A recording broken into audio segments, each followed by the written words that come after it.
bamboo back to Projector Room. Projector Room, that's the right one, isn't it? Me and Gareth are here again, and it's the middle of May in 2026, and it's show 210, quite at the back. Hello, Gareth. Hello.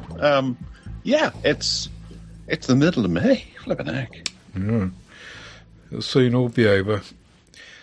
And then it'll be Christmas again, and then we'll be facing it again.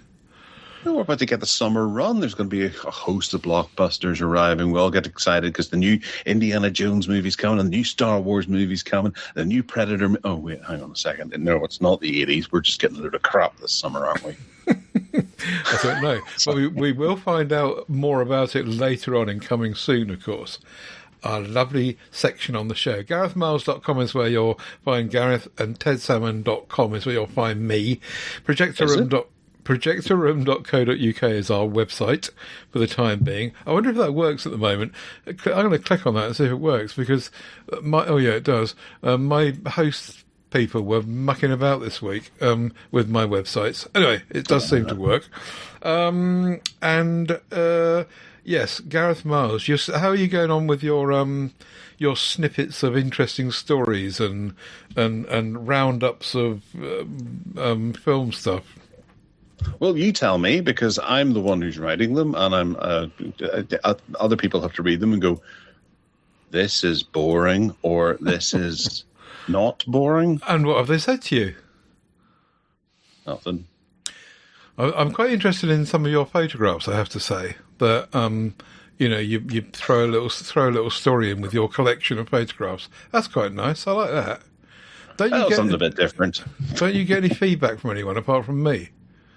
Not really, no. See, whenever I go and look for information behind the photograph, because I want to be able to put information on the back of the photograph to keep in my archive, I find that usually there's something on Facebook where someone's already blogged it on Facebook or put some sort of post up going, "Oh, look at this interesting thing," and I'm starting to think, "Oh, is that what I'm actually lowering myself to doing? Is just shit posting like Facebook would do on my own blog?" But I'm writing my own thing based around it and getting ChatGPT to soup it up a bit so it sounds a bit more inventive. And I'm putting it up there. So, it's just kind of hand-picked, curated photographs that I think are quite interesting, as opposed to, here, just look at this because it is interesting. Yeah. I do understand. It's a bit like what I do with the MeWe groups, really, is that I just pick off stories and plonk them in there. It's a form of curation all round, really, isn't it? And some people have said to me they really like that. And one person said to me, PSC and Tech Addicts on the MeWe groups is the only place I go to pick up my tech stories, which is probably a bit extreme, but the curation of stuff like that is not wasted. It's just nice if you get a bit of feedback, and if you don't get any except from me, I'll make a special effort to feedback more. No, you're fine. You don't have to, because that means I have to go and read it, and then that encourages other people to come along and start making nasty comments. Mm-hmm. Right, imagine if they said they didn't like someone. Ooh. Yeah, Fandom Focus is first, and it was your turn this time to pick something that you were you want to focus on because you're a fan of it. Well, yes, and I'm going to go with car chases. Good old-fashioned car chases. And I've probably said this a million times before, or at least 4.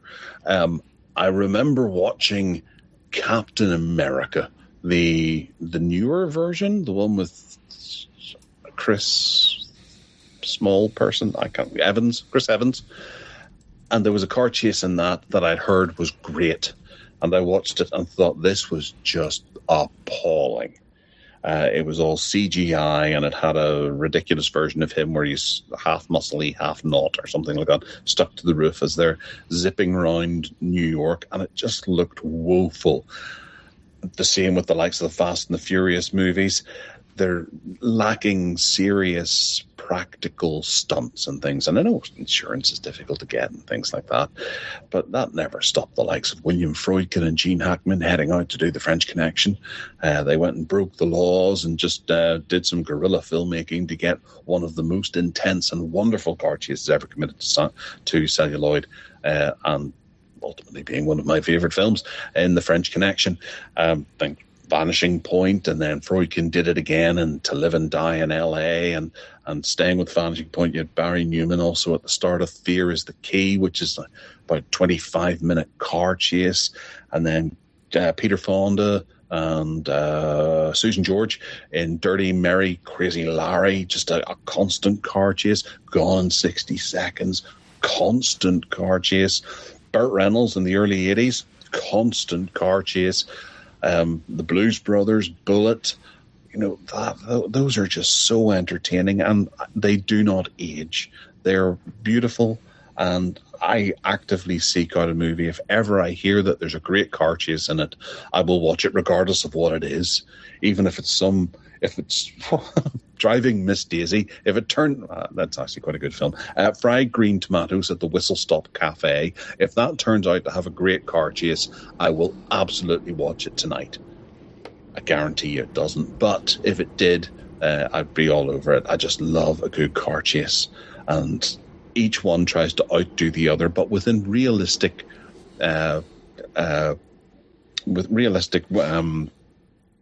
waves. It's not like they just go crazier and crazier as they do with the Fast and the Furious. Back in the 70s and 80s, they were making realistic car chases that were practical and did have some outlandish stunts, but never anything that was really just going to go, oh, that is too much. Love them. And it's probably one of the things I love most about the old Polizio Testi films from the 1970s and 80s, where they're constantly in Italy. They have all these cop movies and little European cars, Triumphs and Fiats all being destroyed, Citroen DSs smashing through, Opels and things like that. Quality 80s cars just getting wrecked. It's wonderful to see. And that's me. Totally happy for an evening, sitting down and watching that. Even just watching one of those YouTube videos of the 10 greatest car chases, just to see if they've thrown in anything, just something a wee bit different, something that's not stock and standard, or if they're like, right, which way around did they put them? Because Bullet is obviously one of the greatest car chases ever, and then you've got the Blues Brothers, which just has constant carnage, and even Blues Brothers 2000 is great for the car chase, great for the music, and not much else. What about you? You're not into car chases that much, are you? Well, I'm not really into cars, to be honest. It feels like another kind of, men and cars and men and beer and men and guns and men and action. It's like a bloke thing, and car chases are okay. I just wouldn't do what you do to seek them out, and I don't particularly find them that entertaining, I suppose. But most of those ones that you mentioned above, I think at some point in my life I have seen those films, but I could not recall or tell you anything about the car chase in them, because it's just not, I suppose, on my radar, like most things it seems.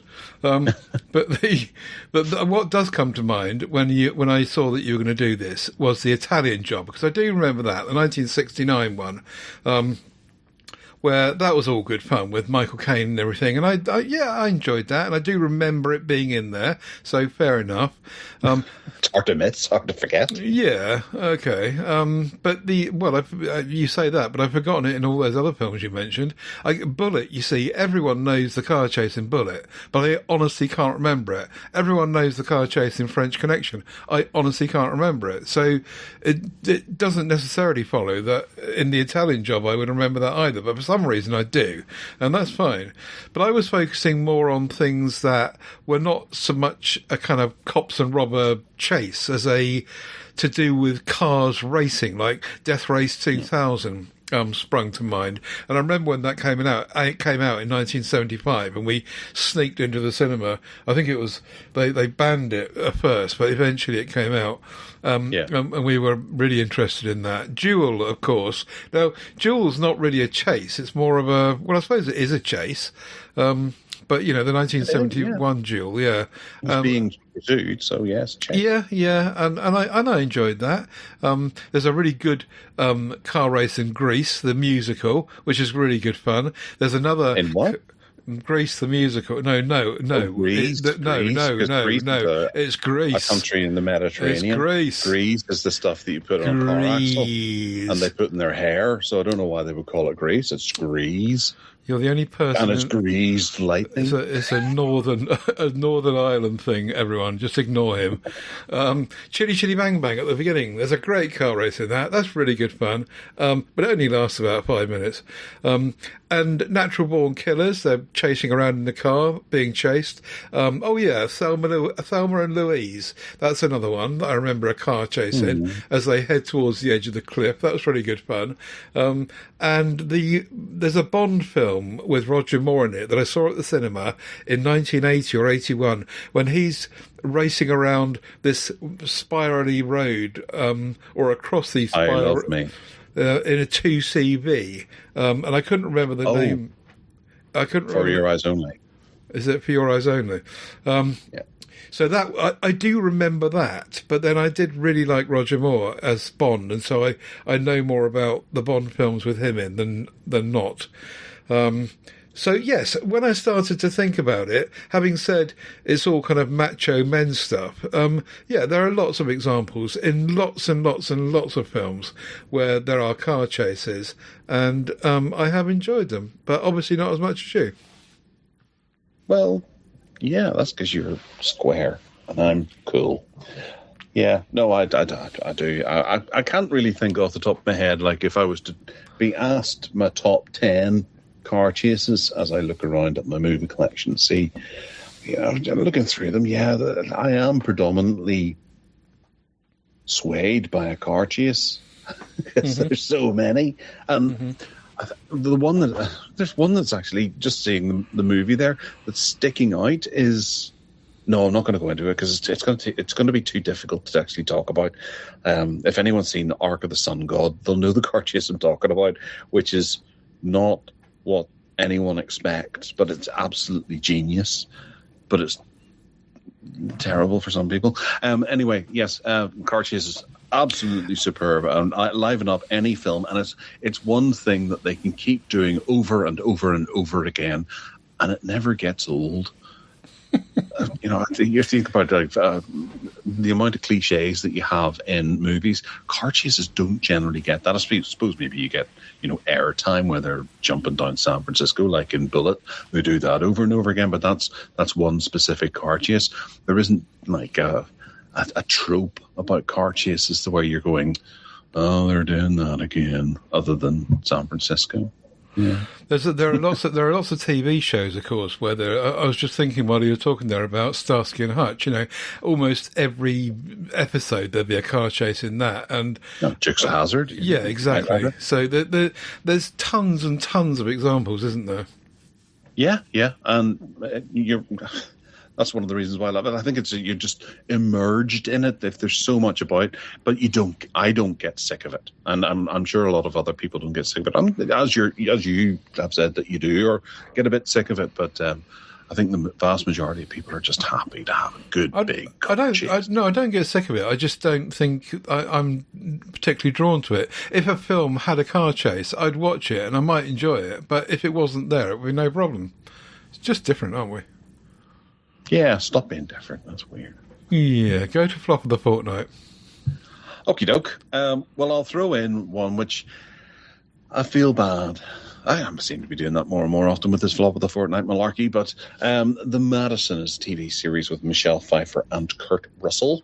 There are other people in the cast, but I watched the first season of it, and it started out okay. I was kind of enjoying the idea behind it, whereby Kurt Russell It's not really a spoiler. I don't want to spoil it. If you're going to watch it and don't want the first episode spoiled, listen away for 5 seconds now. Kurt Russell dies, leaving his wife the property up in the wilderness. So the family go up there to investigate his life up there, because they are actually from Manhattan, and they are very rich, Manhattan types who live in big apartments and have drivers that take them about. So it becomes a fish out of water story where they are all up there trying to adapt to living in the beautiful countryside of Montana, where it's just a cabin and a babbling brook. There's limited electricity. There's an outhouse to crap in. There's wildlife and stuff like that. And it's not a comedy per se. It does have humorous moments, but it's something of a gentle drama. But over the course of the 6 episodes, the family just started to really irk me, because it flashed back to their lives in Manhattan, where they had, the most expensive of things, and yet they were humbled by the outdoors so quickly, and it got under my skin, and it seemed too nice too quickly, and Ted, I want to quote you on this: too American. And if they just left it entirely in the Madison, or in the, I think it's called Madison, the area that they go to, if they'd left it entirely in Montana and forgotten about Manhattan altogether, it would have been great, and not had any flashbacks to their life before, where they're out for dinner in chic restaurants and drinking big glasses of wine, because I understand what they're trying to do and have a bit of juxtaposition about their lives, but I enjoyed the bits out in the country a lot more, and it felt like a kind of a revisionist Western in a way. But the whole family and their spoiledness just brought the whole thing down, and I wanted to punch a couple of them by the end of each episode. And it took me a while to get to the next episode, because I knew I had to endure these fucking characters. It's not the greatest. Kurt Russell is fantastic. Michelle Pfeiffer's usually pretty good. She's just a wee bit off here, where she's always grumpy. But I suppose, what I said earlier in the spoiler is going to be a reason for her grumpiness. And it's to be expected, but I couldn't recommend it to anyone. The photography is absolutely superb. It's beautiful to watch, but the characters are just reviled. They're just horrible people. No, disgusting. Ever seen it? I have looked at it and frankly read the write-up and looked at the trailer and thought to myself, this looks really boring. This looks like Little House on the Prairie. And hold on to that thought. It just looked really dull and boring to me, and so I didn't even start to even watch it. And I would wager that if Kurt Russell hadn't been in it, you probably wouldn't have bothered either. But maybe do you think it's a kind of a female type thing that people that have of the contradictory gender might watch? Possibly. My wife doesn't really like it either. She gave up with them around the same time as me. But right. To help people along with it, the first episode is dedicated to the memory of Robert Redford. And they mentioned the movie When a River Runs Through It a few times, which is that one I think he directed and Brad Pitt starred in. Mm-hmm. I haven't seen that. Oh, that's quite good. You should watch it. No, I'm not a girl. I'm sorry, just joking. But I just never got around to it. It's never really appealed to me that much. But I've got a funny feeling that might just be the reason for the tone and things like that. And perhaps it's inspired by that. Yeah. But for them to dedicate it to Robert Redford made me think, well, what's going on here? Perhaps he was supposed to star in it and then passed away, and Kurt Russell took over. I don't know, but I think Kurt Russell actually executive produces it. Yeah, could be a producer, couldn't he? Could be. Think I saw that. Well, there you go. Right. I wouldn't bother, but you might quite like it. You never know. You like weird things. There's no car chases.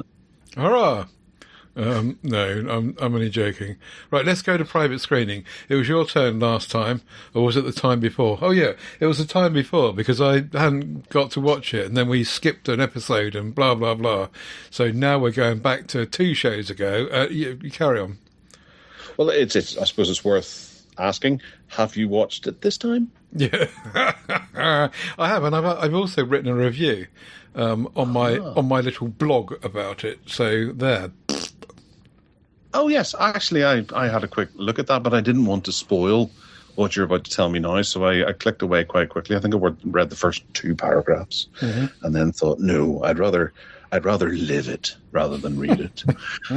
This is a movie called Capture from 2026. It is a new horror film that is...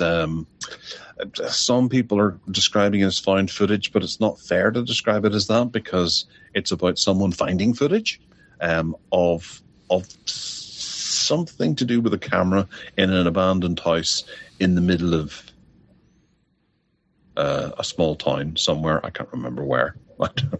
Yeah. But a young girl who's a troublesome childhood and lived in foster care inherits a house that belonged to her mother all those years ago, and she goes up there and uncovers a scary and weird history as to what her mother and her partner were doing up there. It's directed by a man called Bruce Wemple, and it stars Caitlin Lundardi, and a few other people are in it too.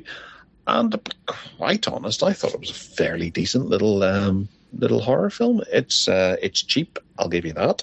It makes fairly good use of the property, although they kind of limit themselves to the amount of rooms that they are using, and it feels like they're shooting across a room because there's maybe something modern or nice furniture on the other side of the room, and they're making the most of what they can out of the property, and it only features like 2 or 3 rooms and some stairs or a stairwell or whatever, when there's maybe about 20 or 30 rooms in the actual house. So it might be someone's renovating and they thought they'd be able to go in and shoot a quick horror film whilst the rooms are empty or, well, available. The lead character Abby is very well played by Caitlin Lunardi. What did I say earlier? Lunardi, yes.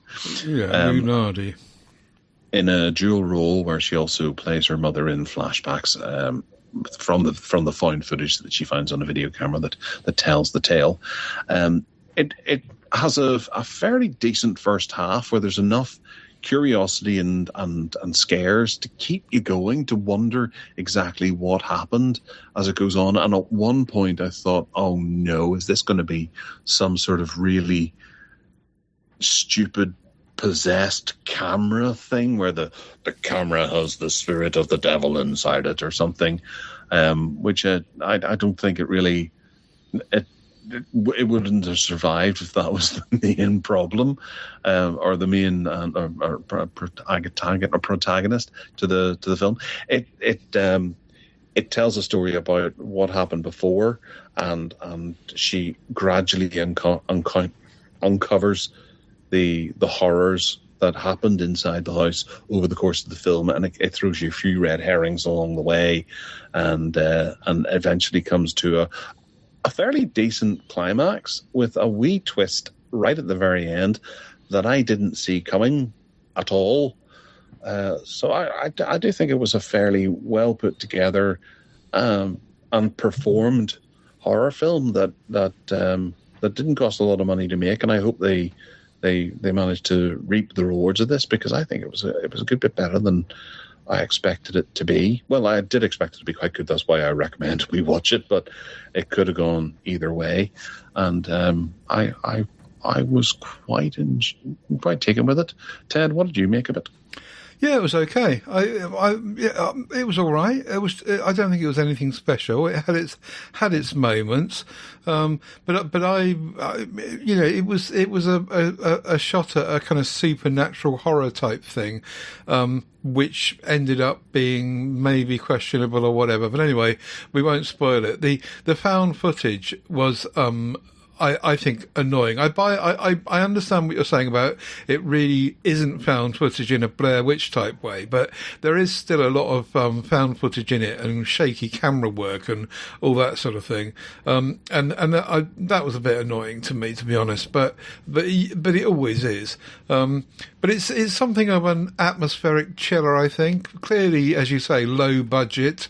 The camera being possessed or something was all a bit silly, I thought.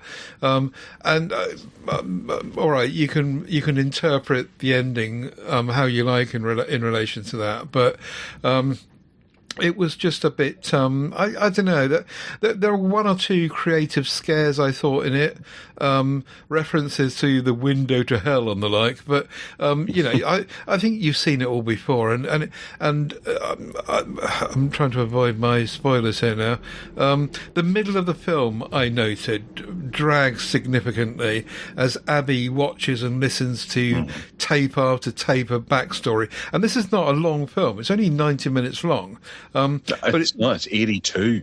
Right, so there you go. And the pacing just feels wrong. It feels like they've spent far too long in the middle bit. As I say, don't get me wrong, it was all right. It had its moments. It just wasn't anything special. I think if they'd had a bigger budget, I think the idea was there, but they needed more money to throw at it. And I do agree with you that... Caitlin Lunardi was really good in the lead role. Eventually, I think she warmed up into it. At the beginning, when she's creeping around the house and they've got this kind of low hum music going on, which was a bit tedious.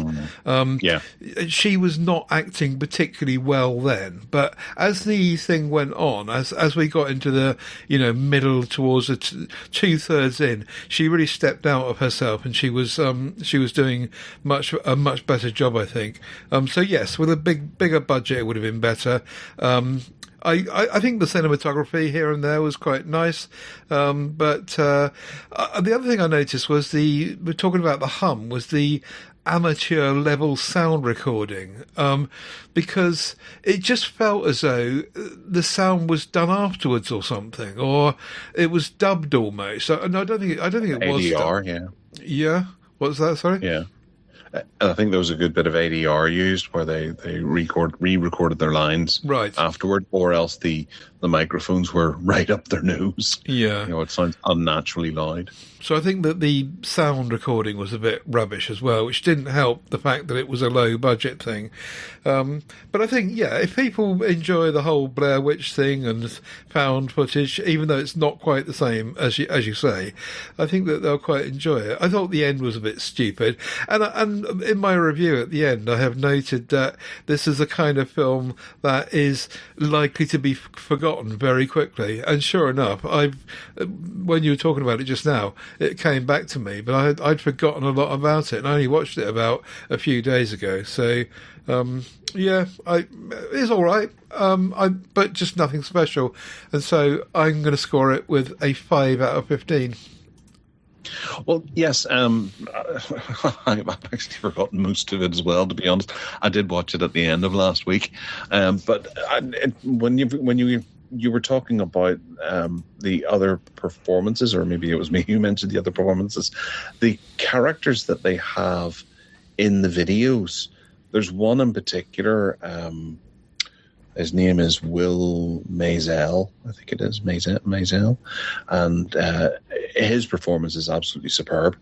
The way his face reacts and things like that to the bit that he has to do, and it's not a long bit. He's maybe on camera for about 2 minutes at most, but he really made a lasting impact, and his contribution was invaluable because he sold this film actually for me outside of Caitlin's performance. Yeah, he was really, really good. I think all the actors were were good in this. I couldn't pick out a particularly bad performance. I think it was well performed across the board, and that really benefits the whole thing because they all seem to really believe in it. Yeah, I'd go with maybe about 9 out of 15. I'll go a bit higher, 9 out of 15. I feel better about that. Okay, that gives it 14 then, and 14 puts it in the company of Troppo.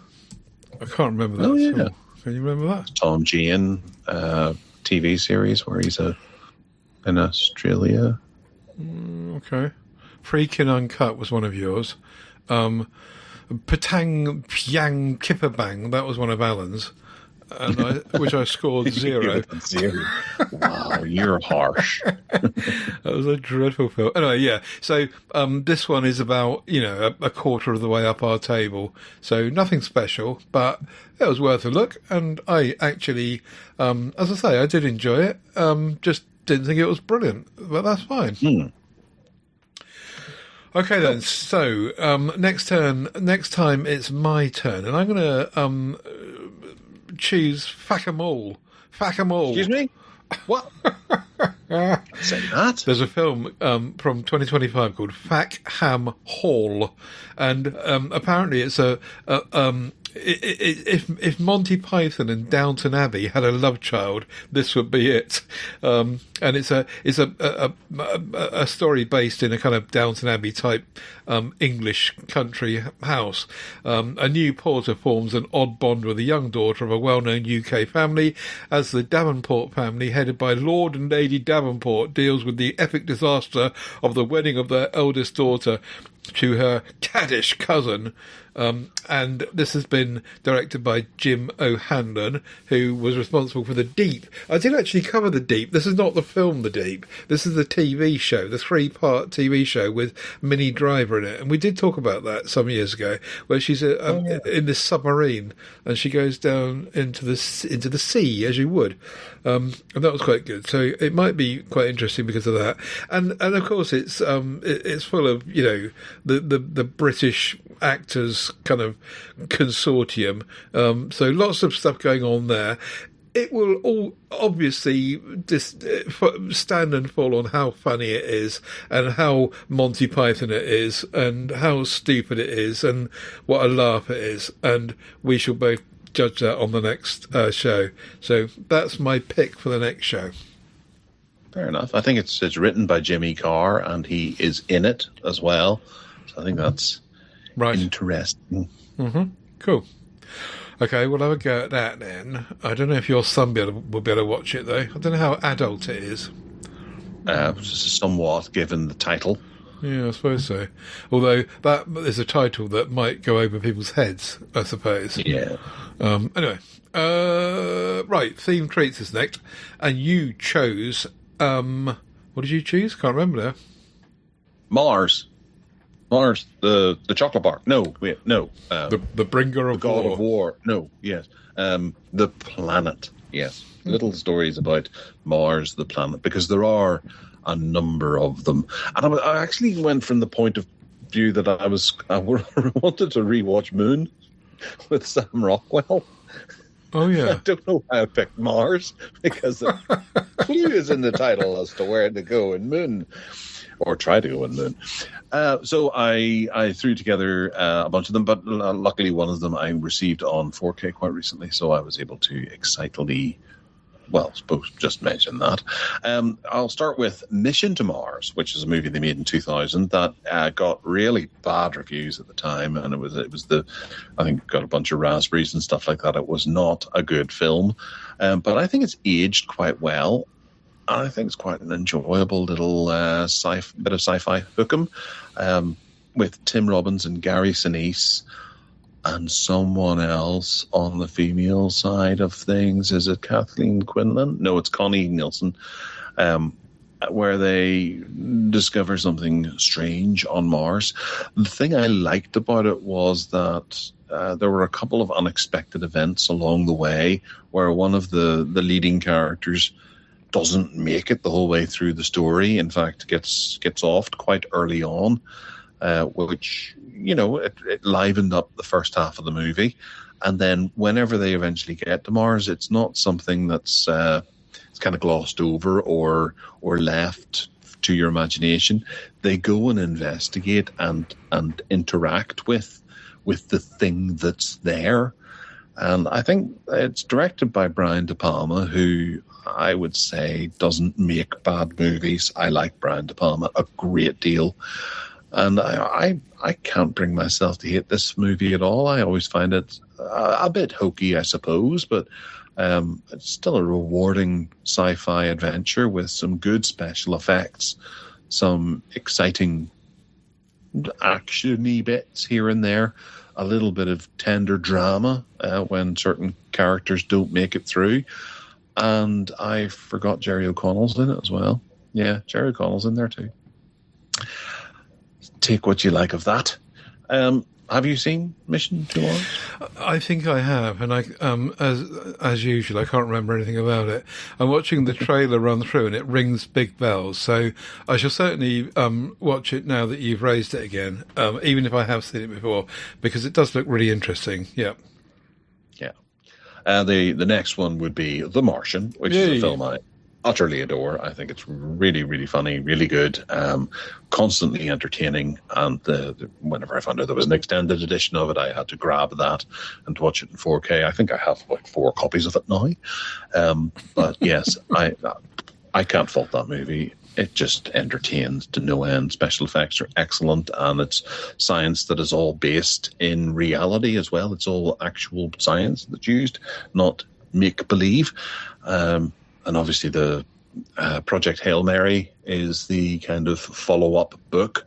It's not based on the same characters or anything like that. It's just the same kind of idea, but on a larger scale.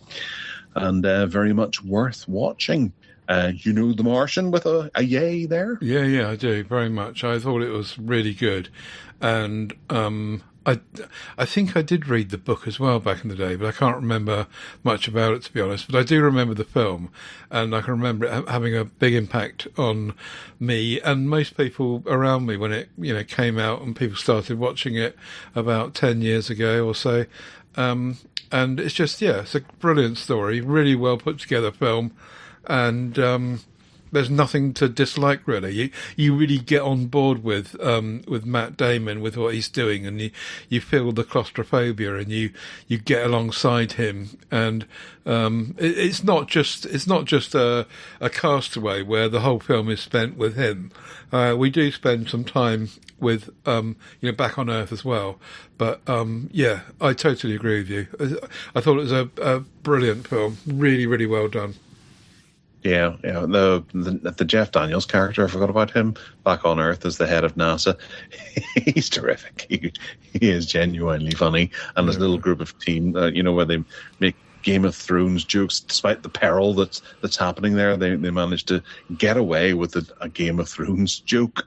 Or was it Game of Thrones? Maybe it was Lord of the Rings or something like that. But it was enough. It was a good addition to the story. The last one is back to 2000 and another film that was completely misunderstood when it arrived, and it's been reevaluated today, and it's great fun. It was released on 4K by Arrow, I think. Red Planet, starring the late and wonderful Val Kilmer.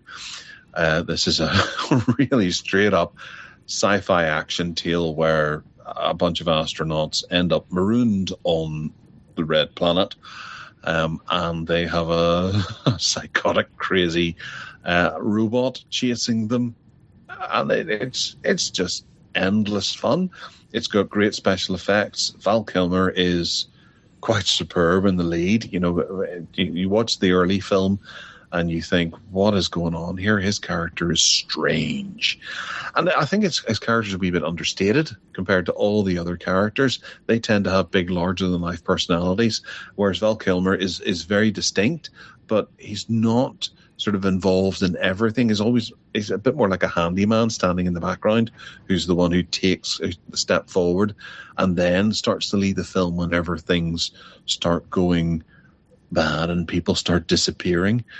Tom Sizemore is in there as well with Carrie-Anne Moss, and it's just a terrific film. I really enjoy it, and I'm glad that it's out in 4K with a lovingly restored edition for us all to enjoy. Have you seen Red Planet? No, I have not. And I'm not sure. I like the fact that Terence Stamp is in it, because I do like him. But close your ears for a minute. But I do not warm to Val Kilmer at all. I never have done. I don't really.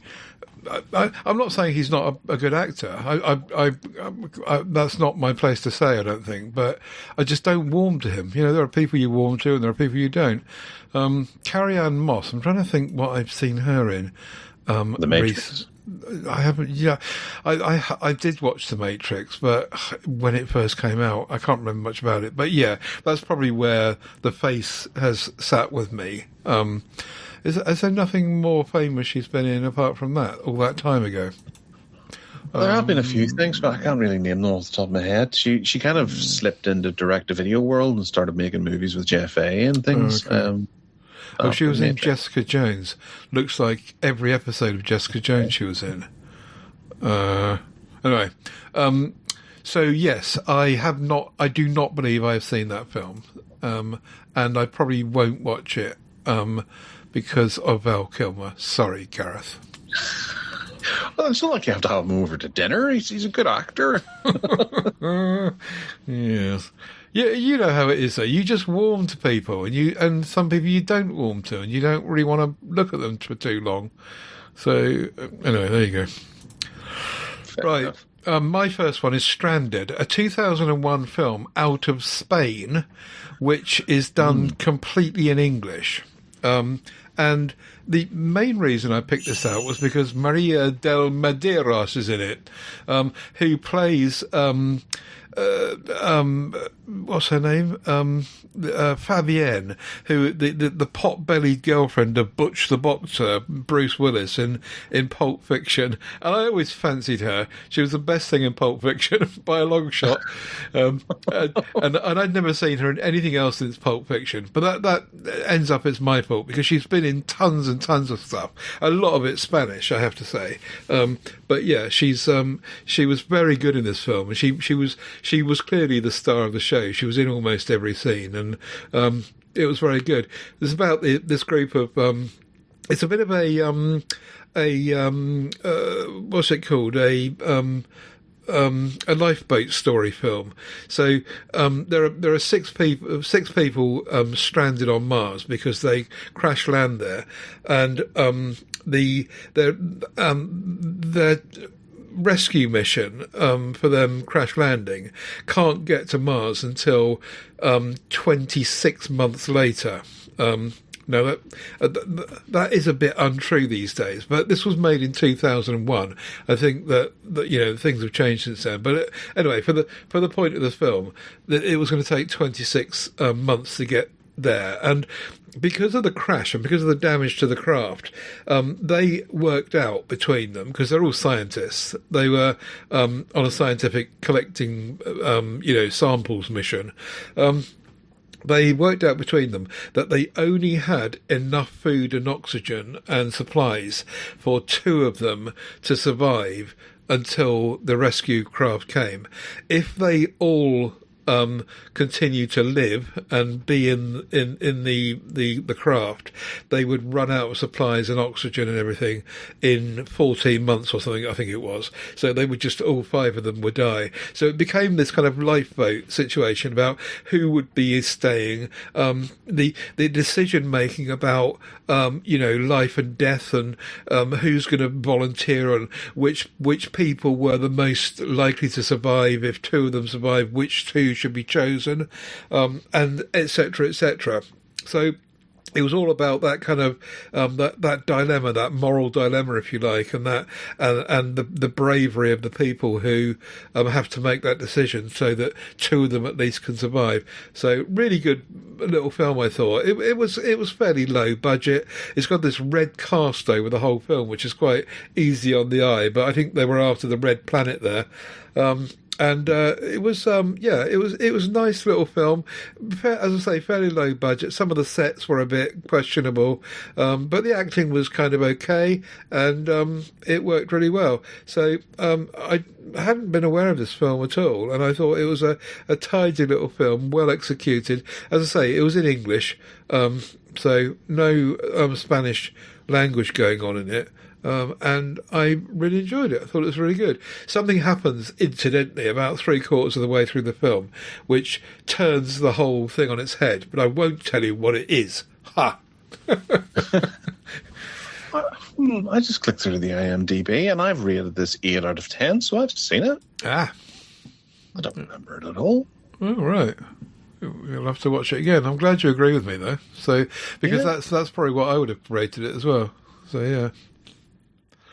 Cool. And the other one I chose was The Last Day on Mars. And I think you know this one, don't you?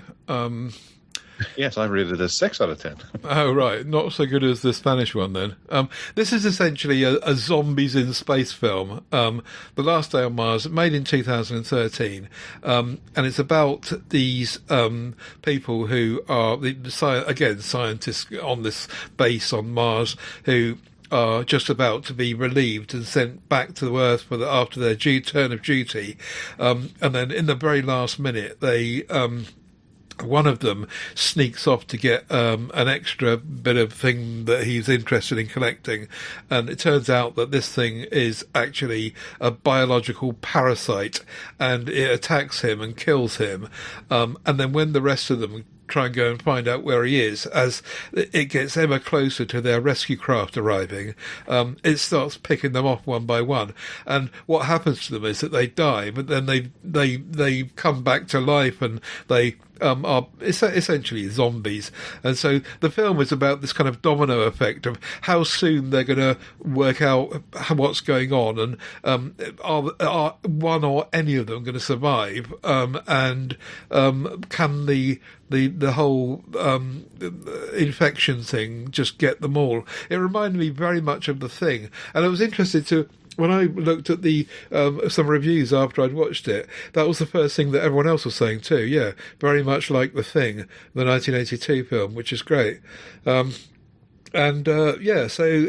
it's a thriller based around that, and some that think zombies are silly might say it's silly, but again, I don't think it had a huge budget for, there was no way it had a budget the size of The Martian, but I think it did well with what it had, and it was imaginative, and it was fun, and it's a 1 hour and 38 minute film, which ends up being a satisfying kind of spacey sci-fi horror flick, which worked really well. So I enjoyed it, and it sounds as though you almost 2/3 enjoyed it.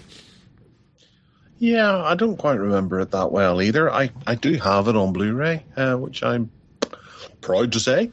But, now that we're talking about Mars, I'm starting to think of all the movies that I actually could pick, because I've never thought about the Total Recall, things like that. I just went straight to actual, really Marsy films. Mm-hmm. But yeah, there's loads of things set on Mars. There was a TV series as well called Mars, wasn't there? About the first settlers on Mars. Was it Sean Penn or something was in that? Maybe not. I don't know. There's a Bugs Bunny cartoon. That's true, and it's almost as real as The Martian. Bugs Saves the Earth, it's called. I'll put a link in the show notes to that because it's quite fun. When he is in Mars, and the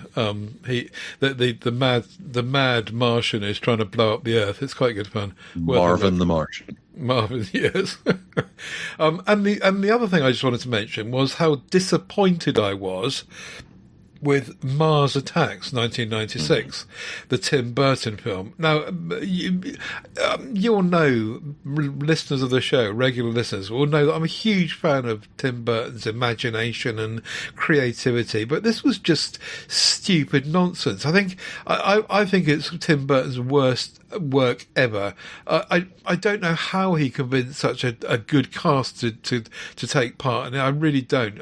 And if it's supposed to be a fantasy comedy, then yes, it's a fantasy, no question at all, about these Martians invading the Earth. But comedy, maybe it's more of this American humour thing, but I didn't do this on purpose, but I honestly reflected at the end, I hadn't laughed once. So the comedy for me just completely missed it. Mild amusement, I would say, at best. And it just reminded me about... give me Rick and Aid at any point, I think, over this kind of rubbish. But it's a shame. I think it's a blight on Tim Burton's, CV, frankly. I don't know what he was up to. Have you seen this? I have, and it's a film that I've never warmed to at all. I never quite knew what to make of it. Jack Nicholson playing two different roles, I think, doesn't help it. Yeah. I haven't seen it since the cinema, and I've really never had any desire to either. I've thought about putting it on for my son to see if he would quite enjoy it, but I can't bring myself to watch it again. It's just stupid. I just don't get it. I don't know how well that opinion ranks with other people. I haven't looked on IMDb to see how it rates, but I don't know. Perhaps it is an American thing. Don't know. Could be, but I wouldn't dare say that. No, it's just racism. He's allowed to fire off a wee misfire. It does happen. Even Scorsese's made some crap movies. Right, okay, my turn next time to choose a theme.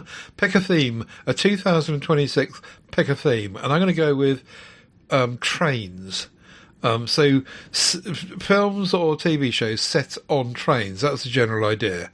Not just about, a documentary about the Flying Scotsman, but actually films set on trains. Okay? Did we not do trains before? Oh, did we? Oh, no. No, don't get me wrong. Maybe we didn't. Locations, directors... we haven't had a transport theme over the last... Not since 2021, anyway.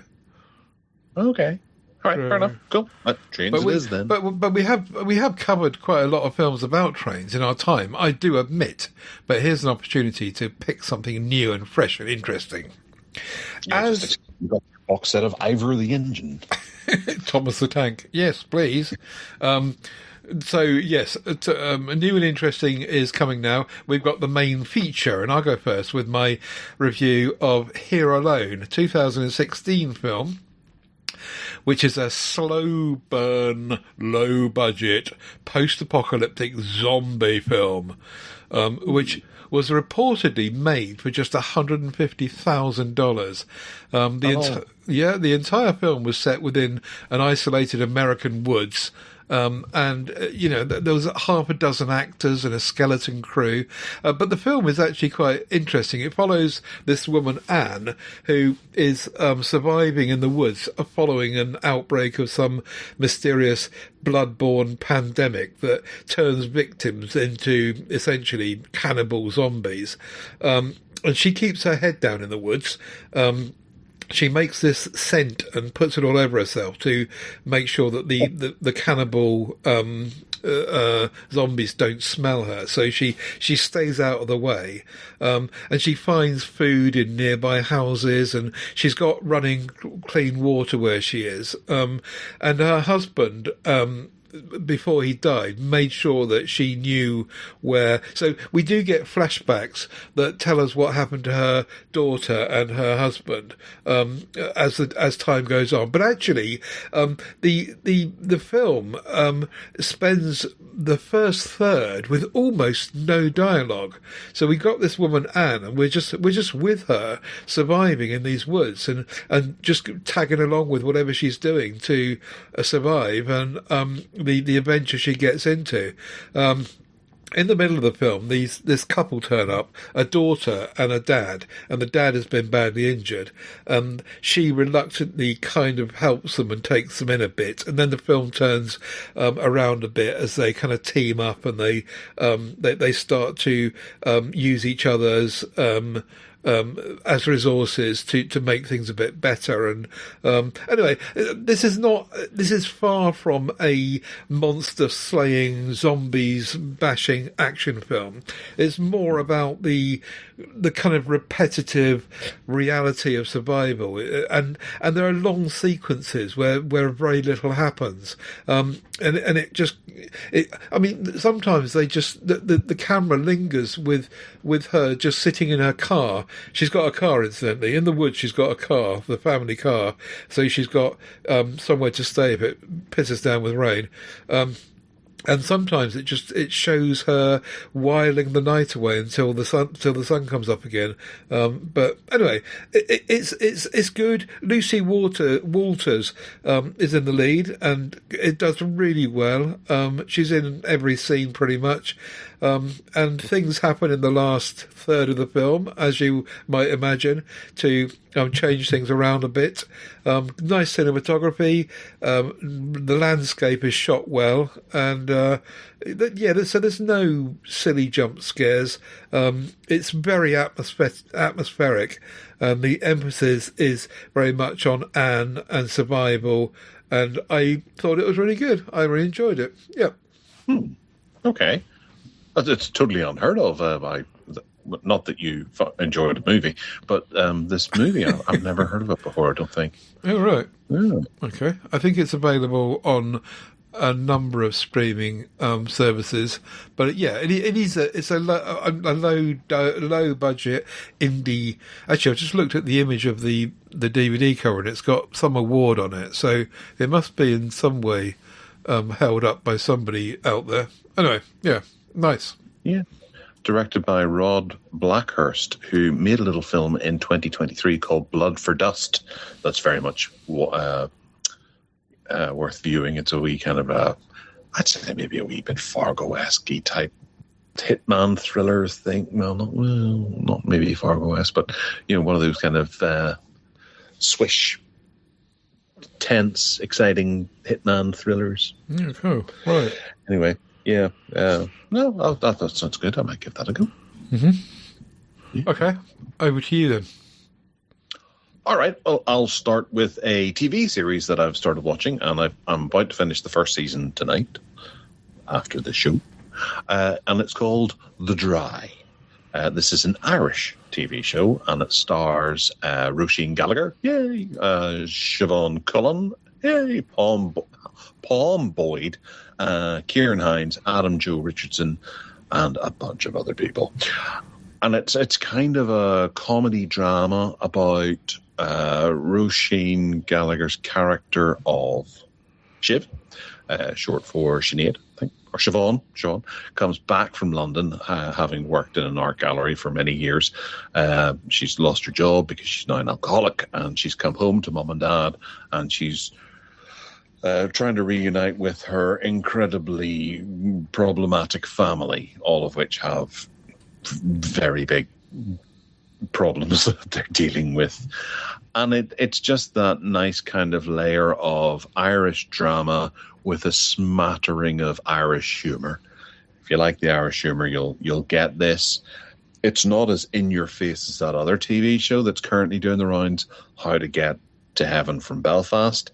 I suppose you could say it's along the same lines. It has that kind of Irish humour to it, but it's nowhere near as broad as How to Get to Heaven.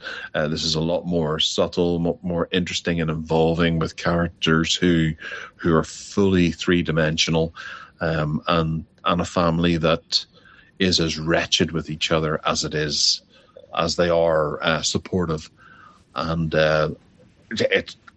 Roisin Gallagher is absolutely phenomenal in the lead role. I I can't wait to see what happens to her next, because given her last number of outings, she's got to be on for big things, and she's a Andy's Town girl who's gone on to big things, and I'm glad to hear that. I know she's in a new TV series with Bill Nighy called Lazarus, so I want to give that a go as well. Wait, Bill Nighy? No, what's his name? From Love Actually, you love him. Bill Nighy. Is it? That's not the science guy. No? Okay. The science guy. Bill Nighy, the science guy. No, yeah, I'm getting confused. Never mind, carrying on.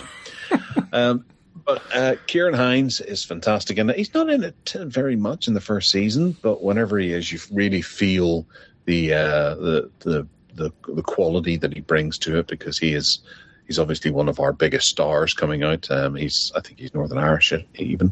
Siobhan Cullen, who you might know from Bodkin and a few other things, she is superb as a stick up her arse doctor who's just a bitch, but she can be lovable whenever she needs to be lovable. And you do, over the course of the first season, you really start to fall in love with this family, despite the fact they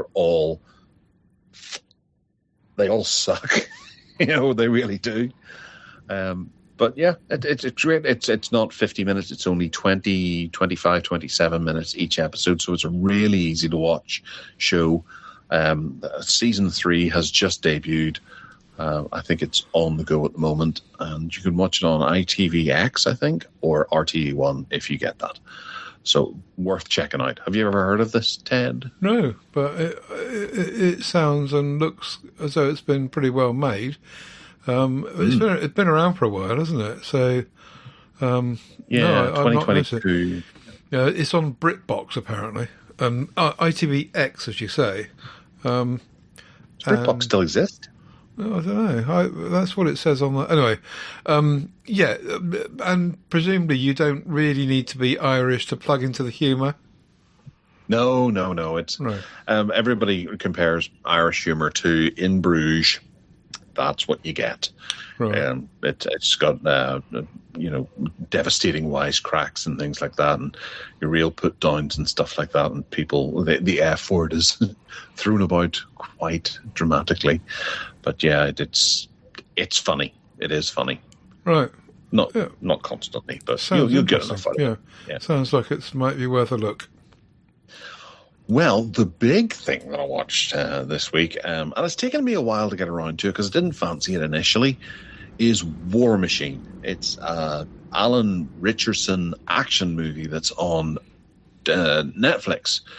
And the best way to describe this is if you take Terminator, Commando, RoboCop, and slam them together, you get War Machine. Yeah.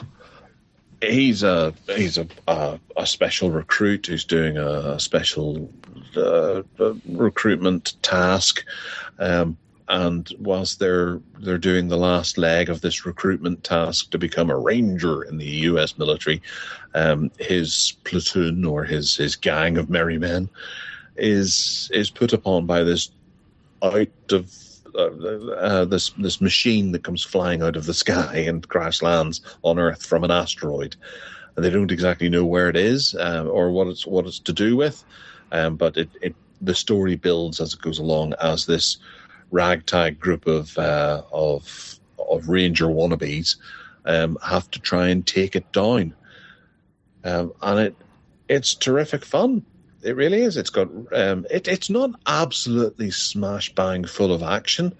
There's a lot of down moments in between, but there's a decent amount of action to keep you entertained, and lower key action sequences tend to sort of draw out where they're constantly being chased. So whilst it does feel like it's constant action, it's not really sort of big action set pieces, but it builds to a fairly exciting climax, and it's interesting the whole way through. I think it's quite long as well. It's 1 hour 46, and it fills that very well. There isn't a dull moment. It's a bit goofy whenever it comes to some of the writing, I suppose, and it's a wee bit derivative maybe and not quite so plausible.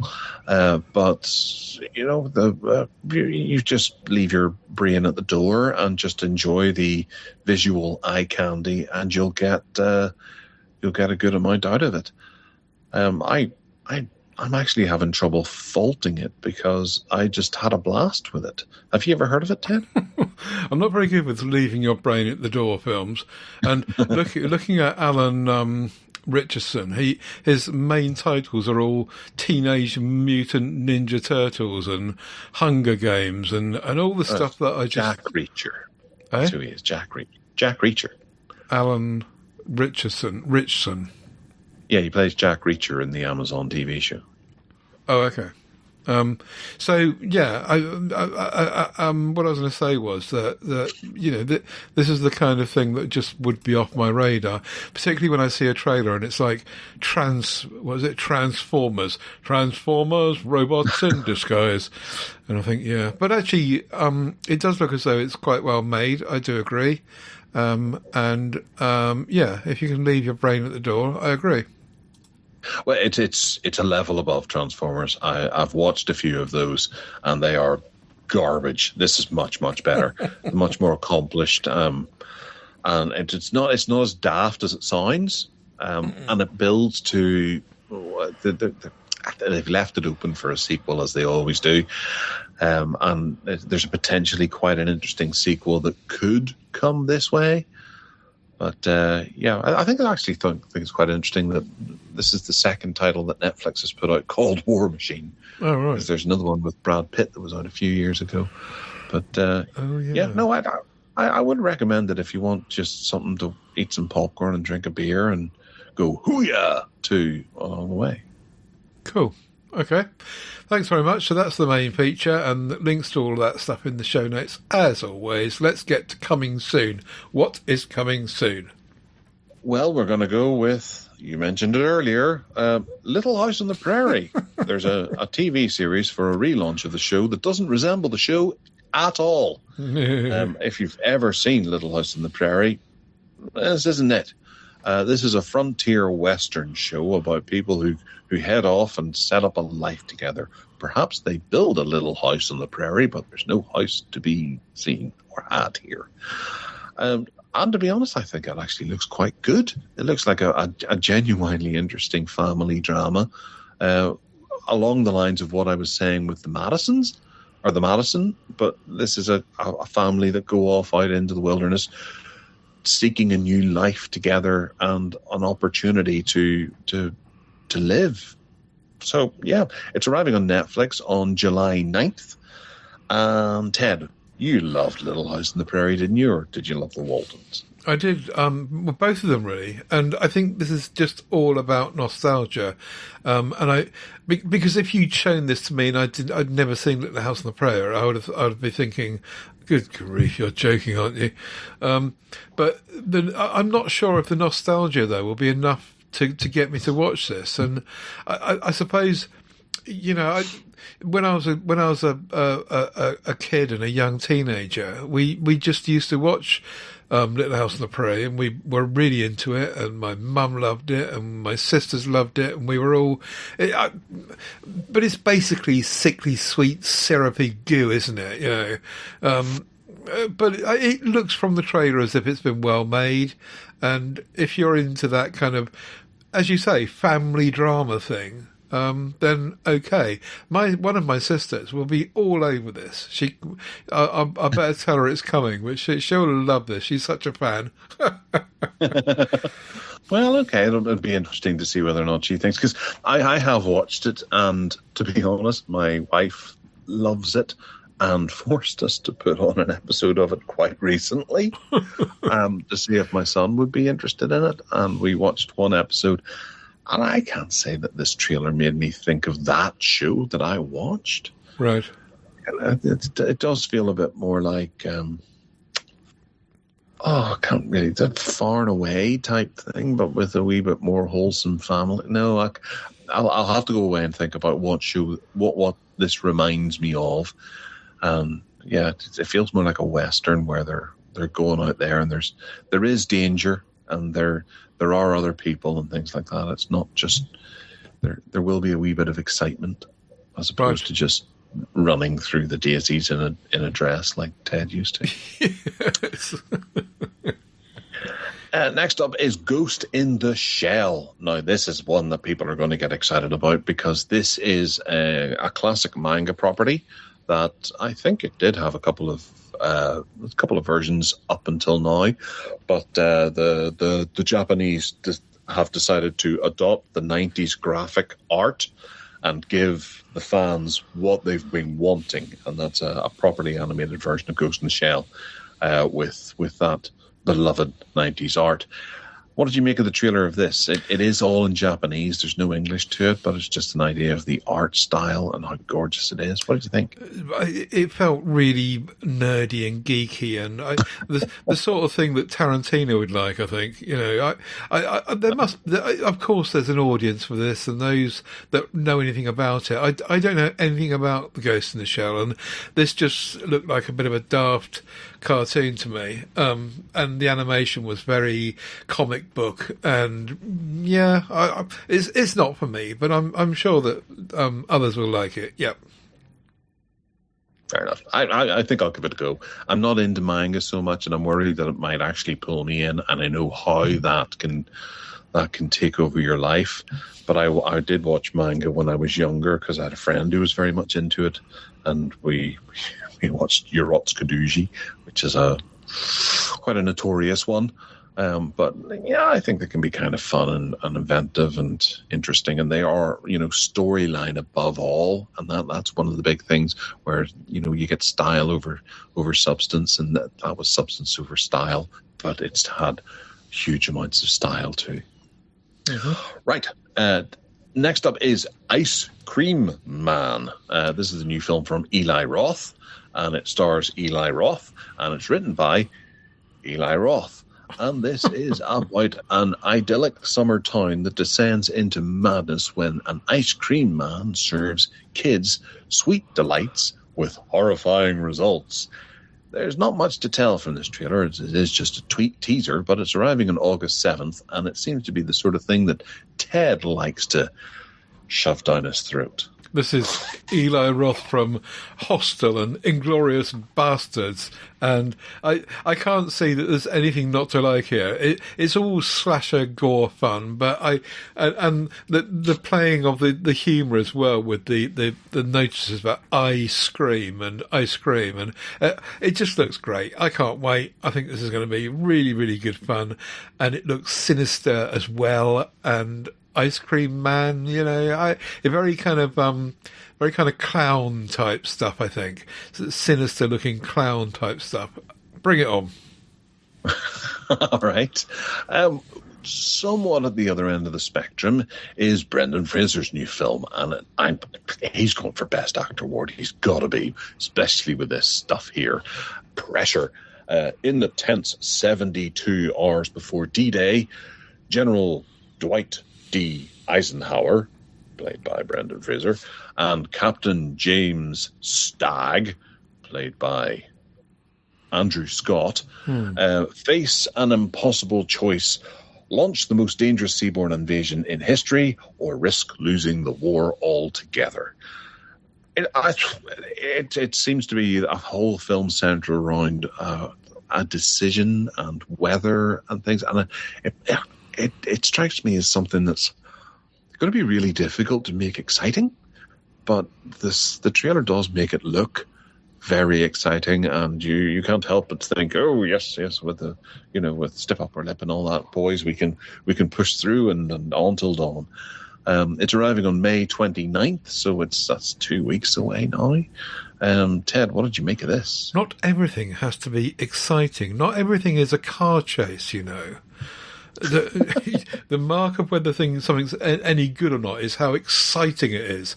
Well, there might be a car chase in this. It looks like they've made this superbly well, and going by the trailer, and amazingly well acted by the looks of it. Andrew Scott, we really like him in everything we've seen him in so far, and yeah, great cast. Kerry Condon's in there, Damian Lewis, and yes, I think it'll be really, really good. A rip-roaring kind of World War II Brit film. We have not had one of this calibre for a while, and I think it'll be really interesting. A good history lesson, even if it's not exciting. Well, he might get attacked by a mummy. It's possible. You never know. It could be a completely unexpected franchise entry, taking the whole franchise in a new direction. Maybe, who knows? But we'll just have to wait until it comes out. And in the meantime, after it comes out, we can watch Cape Fear, which is a new TV series based upon the 2 classic movies, starring Amy Adams, Javier Bardem, Patrick Wilson, and Lily Colanis.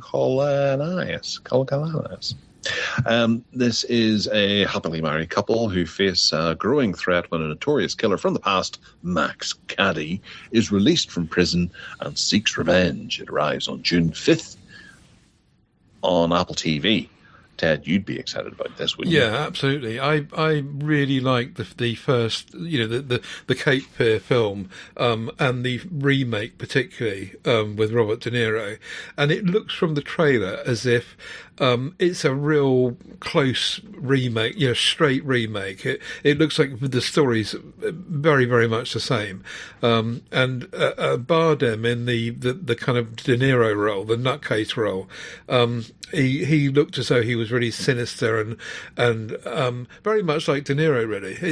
This looks like just a remake, but because they've turned it into a 10-episode TV series, they've got lots of time to play with ideas and to make it maybe more than the films have been. But we'll have to see. So I don't know. But yeah, absolutely top of my list. Yeah, I'm having a quick look to see if it's based on a book or something like that, or is it just based on the films and they've just stretched it out? Because doing a 10-hour version of a 1.5 hour or maybe 2 hour feature film is going to be really, really tough. Where they did Presumed Innocent, which has had a number of versions, and that was 10 hours based on Scott Turturro's novel, which is huge. It's thicker than the Bible. This, I can't see it's written by anyone. Yes, both the 1962 and 1991 Cape Fear films are based on the 1957 novel The Executioners by John D. MacDonald. The psychological thriller suspense book follows a lawyer, blah, blah, blah, blah, blah. And yeah, there's the story. And all 3 films, the 2 films so far, have followed that really closely, I think. I wouldn't be surprised if the book is really close to what we've seen on film and now on TV. Yeah, they've probably just condensed it down a bit. He wrote an episode of Tales of the Dark Side. Okay, the next one is a little Welsh film, Effie O Blaenau, which stars Ted Salmon. No, not Ted Salmon. Based on Gary Owen's much lauded and widely performed monodrama, Iphigenia in Splot. Effie O Blaenau. I had rehearsed that beforehand, but it's gone out of my head. Sorry. Blaenau. Right, okay. Is director Mark Evans' cinematic interpretation set against the wide open landscapes of North Wales, which is funny because I know a fella called Mark Evans from Wales. I don't. I'd just like to point out that I am not Wales and I'm not from North Wales. I just happen to live here. like someone else that might choose to live in Leeds, but they're from London. You know what I mean? I know, but I was looking for you in the background just in case you were out doing your shopping or. Yeah. This actually looks like a fairly boring kind of Mike Lee type kitchen sink drama, to be honest, about teenagers behaving badly. I can't say I'm particularly drawn to this, particularly as it's not in English either. I know that they'll probably dub it somewhere along the line, but and also I'm no expert on Welsh culture and the Wales country, but I have lived in North Wales for the last 10 years, and I don't know anywhere in North Wales where the whole of the community speaks in Welsh. Everywhere you go, all the shops and pubs and everywhere, everyone's speaking in Welsh. I thought that the real Welsh-speaking communities were down south, or at least, halfway down. Having said that, I only live in the very top bit of North Wales. So I think when you get into the villages, maybe this is true. I don't know. I think I'm just put off by the fact that it's not in English, frankly, and it also looks a bit boring anyway. Well, I thought the other side of it, or the other way. I quite enjoyed it. I thought it looked a bit more like sort of Welsh train spotting, but a bit more focused on the youth and how scary it can be for the youth trying to find their way in this world now, the way things are, the prospects that are gradually narrowing as they grow older. If they don't have a top-notch education, if they don't have rich parents, things are going to be difficult for them and get harder and harder as they go on. I got a feeling that if it's well subtitled or perhaps even dubbed, I might give this a go, because I do like, having watched, as you mentioned, Mike Lee's, I forgot what it's called now. Kitchen sink dramas. Yeah.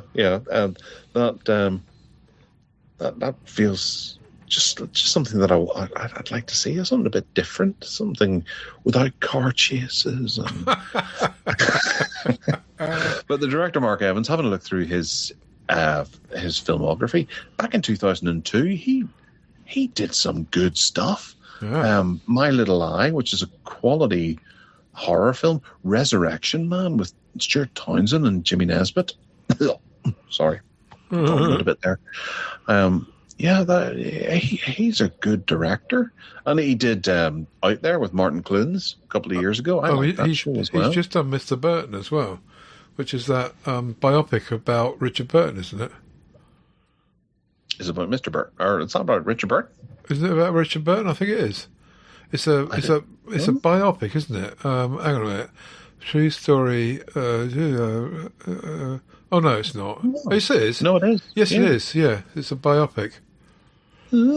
Might watch that. Although it's only about his youthful days, as opposed to the weirder years, the Elizabeth Taylor years, or the whiskey years. Oh, Manhunt as well. We were talking about that on the show, because that's that Martin Clunes thing. I got a feeling you quite liked this, didn't you? Yeah, both Manhunt and Out There. The second season of Manhunt felt a bit of a stretch, because I think the first one was based on fact and the second one was a bit more. The Pembrokeshire Murders. My dad really liked that. He kept banging on about it. Okay. So yeah, he's done it. Oh, Hunky Dory's there. Look. So yeah, you're right. He has done a bit. This guy, hasn't he? Yeah. So he might make something decent here. I think this looks decent. Yeah. Right, okay then. There's your coming soon. Links to all that in the show notes, as always. And before we go, it's time for the final curtain to see who has not made it through the fortnight. Gareth. Okay, well, we'll start with a wee one here that not many people will have heard of, but any physical media enthusiasts will probably know this name. Tony Stella designed many a great cover art for Blu-rays and re-releases of old films coming into a modern era. I suppose if you've seen the new Dollars trilogy box set with Clint Eastwood, he did that. So he very much captures the older vibe and is able to introduce it nicely to the youth.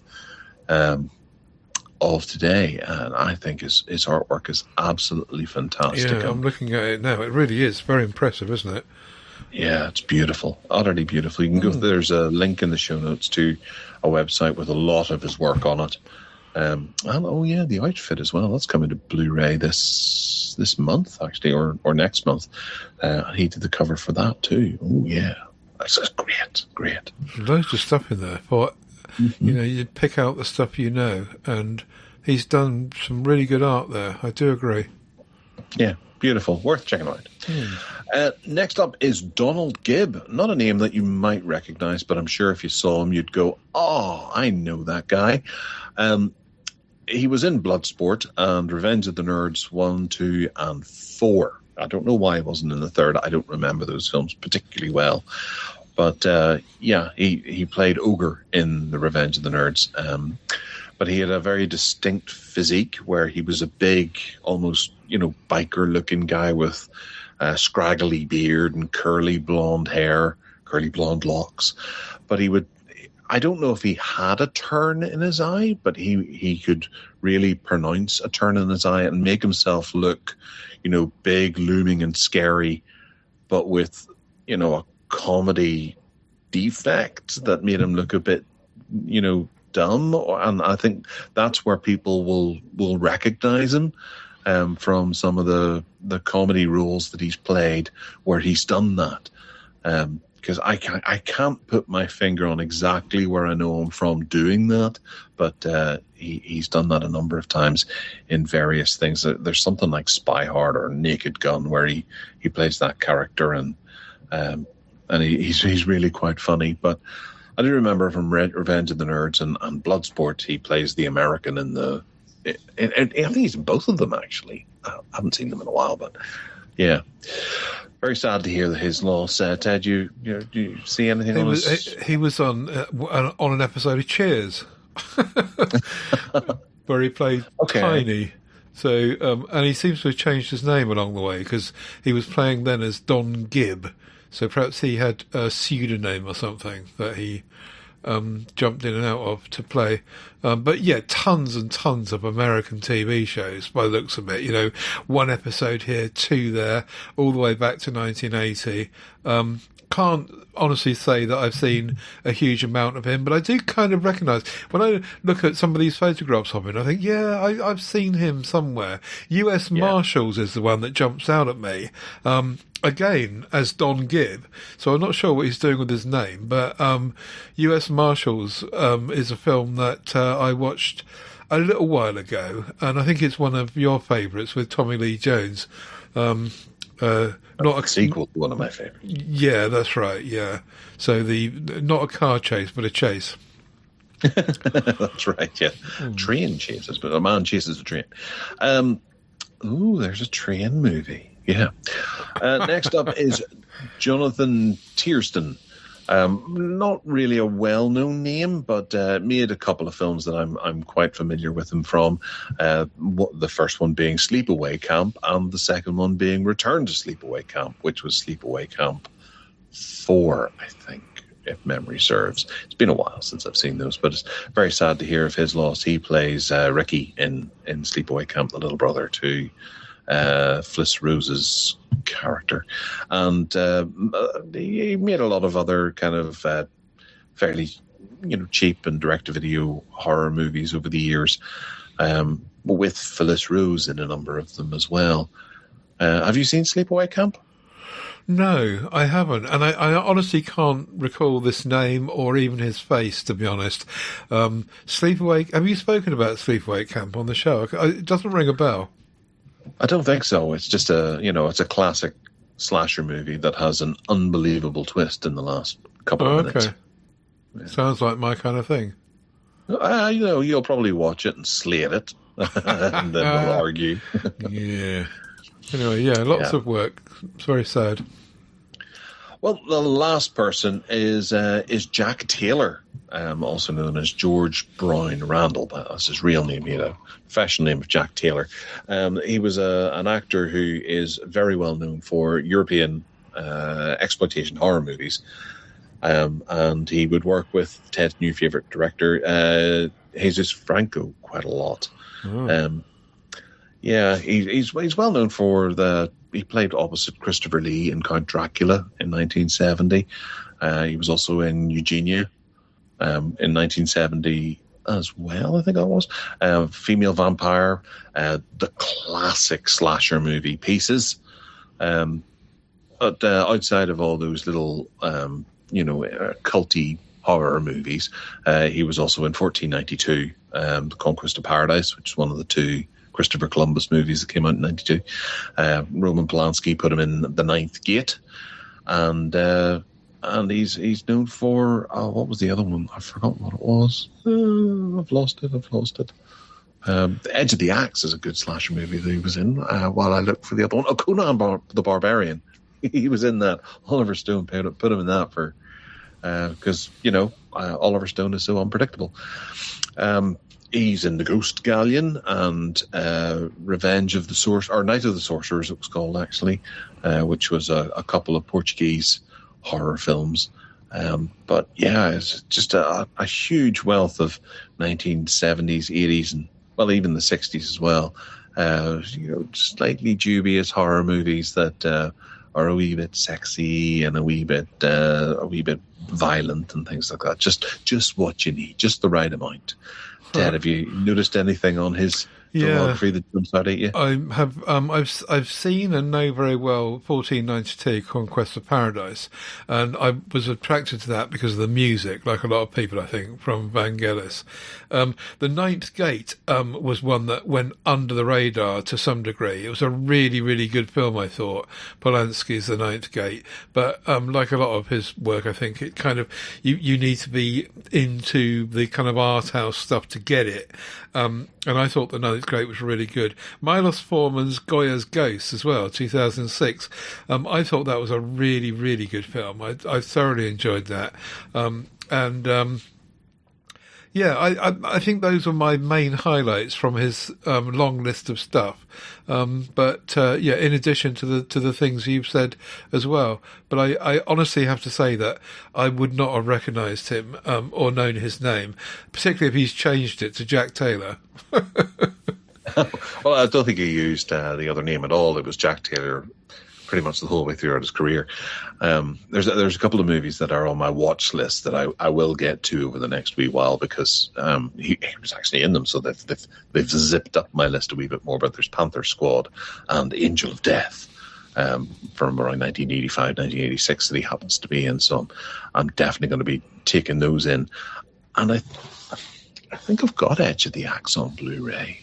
It was released recently. I do think I picked it up. So I might go on a wee bit of a Jack Taylor bender for a while. I'll send you. I've got 2 copies of Pieces. I think you'll get a bit of a kick out of Pieces. Okay, thank you. Yeah, I'm not familiar with it, but I will be very grateful indeed. Right. Okay, then. So that's the final curtain done, and that's us done. Don't forget that all of the stuff that we've talked about will be on projectorroom.co.uk, our website, and in your podcatcher too. Podhub UK is where you'll get all the links to all the other stuff, as well as at tedsalmon.com, audio podcasts and MeWe groups and all the rest of it there, and garethmiles.com is where you'll find what Gareth's up to as well. So that's about it, really. We'll catch you in the MeWe group, hopefully, and talk to you there about what's going on and what's being watched, and back in a fortnight's time, Gareth and I, we hope you'll join us again in the projector room.